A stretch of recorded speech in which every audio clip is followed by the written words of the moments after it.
on wide lens, and it also doesn't have the pro video mode, which is fine because it has the fun mode. This phone isn't made for professionals, it's made for fun people. Wait, is this just basically Snapchat? What the hell? Yo. Oh. Yo.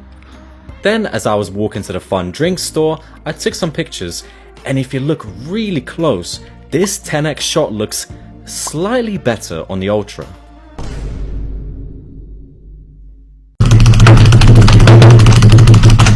I know, I'm making some pretty dumb comparisons, but the ultra-wide sensor is horrible. They need to get rid of it. Canary Wharf is really beautiful, but it really looks like it was filmed in 2001. And we made it to the fancy store with all the Asian snacks and drinks. The choice is overwhelming. I couldn't read any of the labels, and they have live crabs? What the heck? In the end, I decided to go for this drink, and then I found myself lost in the snack section. I picked up some chips and a cake of some kind, and then it was time to pay. And unlike a lot of the other cheaper phones that I tested, this has NFC, which means I could use contactless payments. That's really nice. This phone has a pretty massive battery at 5000 milliamps, and it lasted basically just as long as the S25 Ultra. But the charging is so slow at 25 watts.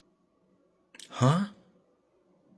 I know I'm being pretty harsh, but I'm just nitpicking. And then I'll get to the good stuff, I promise. There's an app called Good Lock, which lets you customize your phone very deeply and give you like extra gestures and stuff. And of course, this phone is missing like almost all of it. Bruh.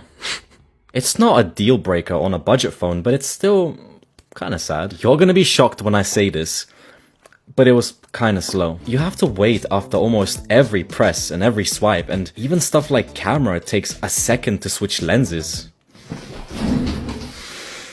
Relax, I know. I'm just saying.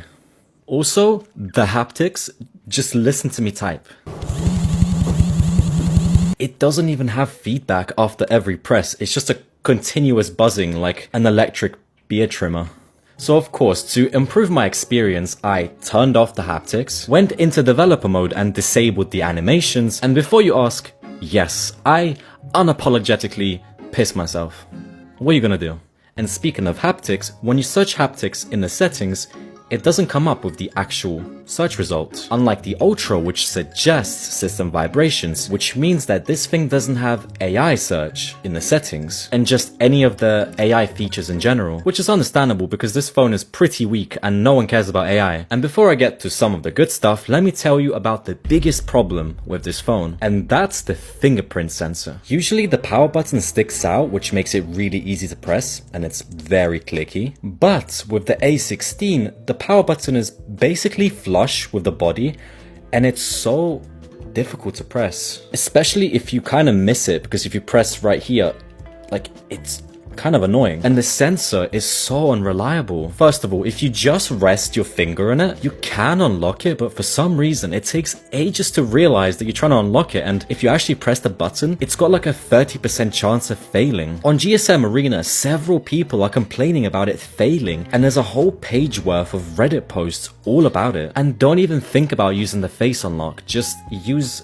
a pin code or a pattern or something. But you know what? After all the bad stuff, there's actually some good stuff to appreciate here. When I bought this phone, I actually realized that there's a newer model, the A17, which has slightly prettier looking cameras. They're the same, they just look prettier, but it was so much more expensive. And after comparing the specs, it's just a bit thinner and a bit lighter, and it's like 10% faster. That's it. Same phone, which made me realize how good the value of this phone really is. It's already 1 year old, but it will still get 5 more years of software support. I don't know how it's supposed to survive 5 more years because it's kind of slow, but technically, it could survive.